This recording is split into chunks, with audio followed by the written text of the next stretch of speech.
punk rock progressive band. How's the show going so far, you guys? How you feeling about KVSC? I'm really enjoying KVSC. It's a rockin' place. I'm glad we came out tonight and enjoy this time with you guys. Great, thanks. Yeah, thanks for coming. So do you want to introduce yourself, maybe say what you're playing for everybody out there in Radio Land who can't see what's going on? I'm Mike, and I play guitar and sing. I'm Jason, and I play the drums. And I'm Taylor, and I play the bass, and I also sing sometimes. All right, thank you. So what's the story of Oblivion? I know you guys go back to high school, but is there any formulation process? What happened there? Well, the way I like to think of it is we're pretty much a trio of pretty good-for-nothings. And we started playing together about almost 5 years ago. I was in another band called Sapid with another friend of mine, and I met Mike through a school class, the biology class.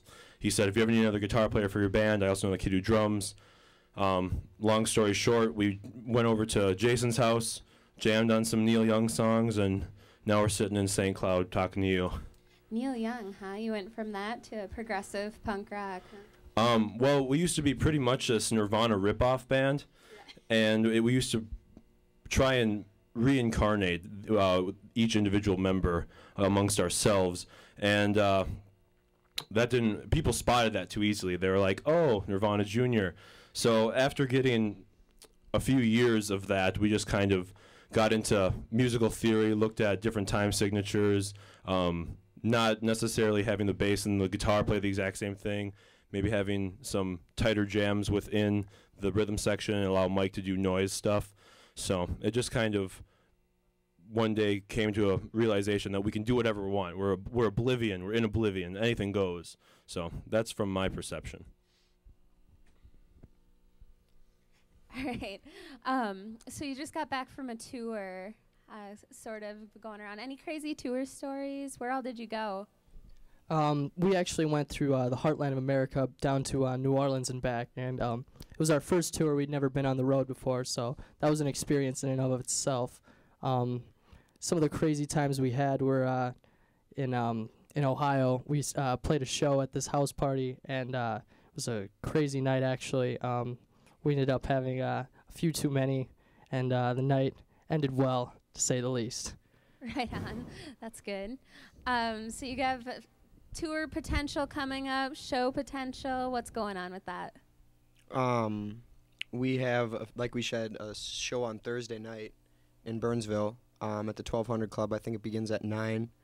Other than that, we plan to record heavily in the next couple months, and then probably start it off with a tour in April. Go to the West Coast and kind of just see where it goes from there. We've pretty much been playing show solid for the past 4 years, so it's nice to take a break every once in a while and just kind of write some new material, because we've been playing the same songs for the past like 4 or 5 years, so it's time to write some new stuff. Right on, that's good. And this is the double single you were talking about with Yep. Lotus and My Jar on it, correct? Hi there. This is our double single, and we're actually going to be distributing this free at local Hot Topic stores and Cheapo and Treehouse Records, anywhere in Minneapolis, St. Paul. I'm going to try and hit them up, do a little guerrilla marketing, I think they call it. So it's free, so go pick it up. Otherwise, we charge $2 at a show.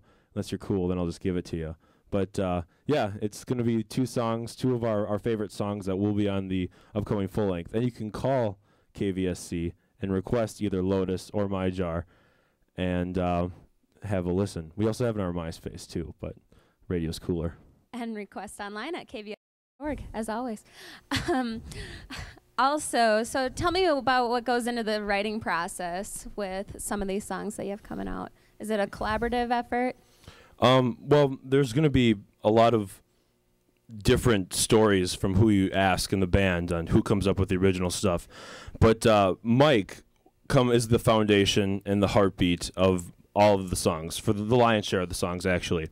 And he'll bring in a riff, and sometimes it'll be a whole song, and then Jason and I will try our own part. Like I said, I'll try and not just cop what he's playing, maybe do a counter melody. If it's softer, maybe I'll try singing something, or we'll try a trade-off of something, because Mike used to always sing, and now with me, there's another dimension that we have, or try to go for at least.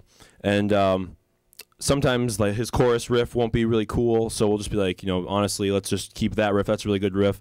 And then they just go through a ton of more. It kind of morphs. It kind of changes, goes through a lot of changes, and then we go for it and record. So a whole mix of great recipes then. Yes. Who do you cite as being some of your great influences to this music then? I'll take over the influences area. Like we said, Nirvana pretty much got us to play our respective instruments.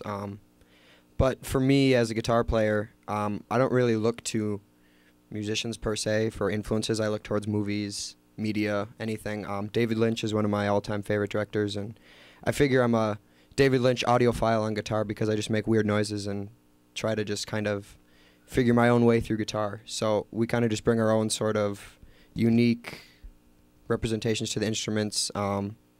Jason just hits really hard and is technical, and Taylor's got crazy pedals going on.